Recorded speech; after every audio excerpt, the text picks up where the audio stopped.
Hello everyone, welcome to another video and thank you for joining me today. It means a lot. Thank you very much for your thumbs up and comments, and don't forget to hit the like and subscribe button after watching this video.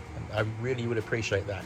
Anyway, moving on today, hopefully it won't keep you too long, but just some interesting things that I want to share with you, and some things that have been going on recently in the development of the new layout, which is my new model railway I'm currently building. It's a 00 gauge layout, twin track with a large passing loop, a TMD and some sidings, and also it's 6x4, so it's quite a small to medium sized layout compared to my old 9x5 layout Bentley Park, which you can see on the channel. If you flick that through the archives, you'll find it on there, loads of videos. Anyway, today's video at this present moment in time is about some Hornby buildings and some model railway buildings that I've slightly modified. I just want to show you and share some quick tips just to show you that it can be done very simply and easily at home on your models, should you have the chance to modify them or wish to modify them. Anyway, about just over 2 years ago, obviously I moved house, which is why the old layout Bentley Park had to go, and I managed to save all the buildings as best I could. So a couple of days ago I got the box of buildings off the wardrobe and had a rummage through them and see what was broken, what was damaged, what was okay, what I could use and what I couldn't use. So obviously, being a smaller layout, in terms of size and weight, I've got to be careful not to sort of over egg it too much and put too much on there, but just put the right amount on there that's quite comfortable, and also it doesn't have too much weight. One of the buildings that I can't unfortunately use permanently is the massive coal-in stage buildings, coal-in tower. It's a scaled out item from Hornby, and you'll see it in the previous layouts. It's a massive chunky building and it weighs an absolute ton. So I would physically have to put it on and off the layout when I'm setting it up and taking it down. It can't be permanently fixed on there because I think it'd fall off and get damaged, and secondly it will just stick out far too much and it'll get knocked and broken. So possibly not going to use that, but I have got a smaller version I'm going to use. Anyway, on to the subjects today. Now, this little fellow here is a Hornby Scaldale range platform signal box. It's a more of a ground level signal box, this one. These are cast resin. For those of you that are maybe not familiar with Hornby Scaldale, both Bachmann and Hornby produce pre-made resin buildings that are painted and weathered, and you can give them an additional finish and super detail them if you wish and repaint them. But this particular example is from Hornby. However, it's missing its little bit of, I'm not sure what you call it technically, but someone out there will shout out and tell me what this bit's called up here. But on the other end it's broken, so I'm going to have to get a cocktail stick and sort of fashion another one of those and see if we can't match that up and do one of those. But the point of this video today is that I do not like Hornby Scaldale reasons. There's two negative things about these builds I don't like. Number one, look at these steps. They are absolutely wonky. They look horrible. They look just so ugh. That particular shot there, I'm not sure if you can pick it up. The camera's picking this up at home for you guys and girls, but I just don't like these steps. They look so out of true, and they just look all wonky and lopsided and nasty. Anyway, that's how. I'm not sure if it's because it's been in storage or I don't know what, but I don't like these moulded steps they've put on here.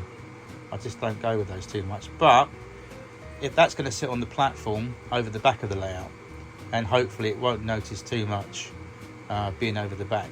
But anyway, that's one signal box. Here's a better example. This is a kit. This is a Nightwing plastic kit, and these are, to me, very, very nice.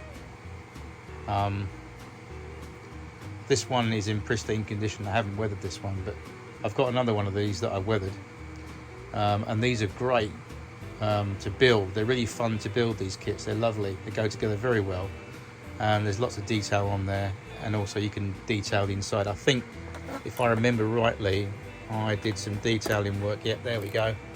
I actually built a working floor on there minus the levers and equipment, and then that's a pair of wire there for a little light I put inside. So I have actually left the cables underneath there ready to go. Now I'm going to drill a hole in the baseboard, and just so they're ready to be wired up when I get round to it at some point, but they're there in place ready to go. So that's one of the buildings that's going on the new layout. The other one is a Hornby Scaldale signal box again. It's missing its roof detail there. I'm not sure again what you call these, but on the other end it's missing, and that basically is a cocktail stick filed down slightly and then painted white to match the roof, and I'll get round to making another one of those which broke off the other end. But the point is, guys, it had these really nasty green moulded steps that used to come out from there and go down that way, much like that Nightwing signal box over there at that angle. So when I went to get this out of the box today, I realised that the green steps had really warped and twisted, and just they looked awful. So I just ripped them off and just filed them out of sight, out of mind. And I came across this spare set of Hornby Quick Fit series signal box steps that go with the Quick Fit series signal boxes, and I think that looks really good on there. That don't look too bad, does it? It's quite passable, putting it in at that angle. So the way I model things, guys, is I always have a feel, if it looks right and it feels right in terms of appearance and it has that feel to it, and something gives the impression that it looks as though it should be there, that's one of the ways I model. I also use reference books and material to look up existing locations or a particular structure on a particular region if I'm going to model something. I also work from memory, from working on the full-size train set for 19 years. Certainly when I first started out on BR, there was loads of signal boxes. One of my favourite signal boxes that's no longer there, I don't think, is Seven Sisters Junction in North London, right at the end of the platform on Seven Sisters Station. It's a lovely signal box. Brimsdown, Cheshunt, Enfield Town, Chinkford, High Spark Level Crossing, which I used to work. They're all sadly gone, most of those. But anyway, I like the idea of the steps coming down that way. So I thought, okay, I've already glued those in position. Was there ever a signal box like that? I do remember seeing the odd signal box with stairs going down that way, but not on the eastern region, certainly not on the West Anglia side. So I came across this book in my library, which is over there, excuse the mess, but that's my library section over there. And I found this book, which I got in 1994. It's an excellent reference material book by Mike Spencer, and it's Signal Boxes and Semaphores of the Leicester Gap.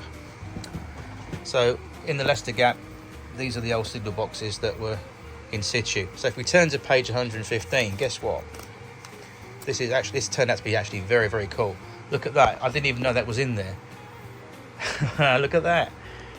There's an example of a signal box with identical side parallel staircase going up the side of the box, the outside toilet, and then obviously the door into the main working floor. So if we look at that shot there and we look at that, it's virtually identical. And that signal box is in Botsford West Junction, in between Nottingham and Grantham, and it was taken in 1986. So there we go. There's a nice little story behind that I found. So my intuition as to how things should fit and how things should look was right. So there we go.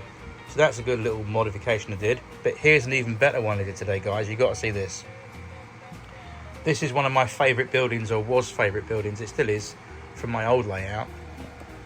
It's the Hornby Scaldale goods shed. It's quite a nice building. It's got some lovely weathering detail on here, some embossed stones, and it's a cast resin building in the Scaldale range from Hornby. It's a lovely building, and I wanted to use it on the layout. However, the other day I realised there was a major naughty design fault from Hornby, who rather naughtily have left out a vital play feature in this building. Can you guess what it is? I'll give you a clue. we've got a front entrance here. Obviously the wagons go into here, being shunted by a loco, and obviously we've got the doors there that do, one of them are glued in place and the other one you can look, yeah, you can physically open that. I'll try and, yeah, there we go, look, see, you can open that for some play value, or to set it as a something's going on there and position it, but there's nothing that side. So technically it's got to be the end of the siding, because the train can't go through the wall. Or can it? Can now. That's a little modification I did today, and it's so easy. If you've got one of these buildings at home and you want to add more realism to it and you want trains to go through it as it should do, all you need is a Dremel and a cutting disc. And as you can see now, we've got two nice openings for the trains to go right the way through there, and you can actually have more scope with that building. It looks a little bit rough inside because I haven't weathered it yet and I haven't painted it where I've actually done the cut, and I did do a slight overcut there, as you can see, which is disguised on the outside by that little bit of vegetation growing over there. No one knows, no one's none the wiser. So there we go, that's my bit of modification I did today. Nice and simple. Brilliant, so there we go. So I know it's not much of an update, but I just wanted to share with you some simple little DIY things you can do at home to modify buildings, existing buildings. Like I said, this particular model is very prone to the steps, the green set of nasty twisty steps that are not straight, and the horrible little handrails that came with it. They're prone to breaking off sometimes in this building. So again, you can file off the access crap and you can put a set of those basic cheap Hornby steps on there, and they look really good. Again, you could even paint those if you wish, if you wanted to. So there we go. Another cool thing about this little box for our go is, although the scaled out buildings are always hollow, there's no reason why you can't measure carefully and cut a piece of card and detail a working floor with the levers, and then actually pop that up inside and attach it so you can actually see more detail in there. They're designed to do that, so you can obviously play around with that and put a working floor in there, put a light in there, lots to do with that. But anyway, a good little idea. Anyway, I will see you again soon in another video, I promise, and I'll give you an update obviously with the layout. At the moment, I'm just waiting on some paint so I can start marking in some roadways and some bits and pieces, and we'll come to that soon in another video, I promise. Anyway, thanks for sticking with me. I'll see you again soon in the next video. Take care, stay safe, God bless, and happy modelling. Bye bye.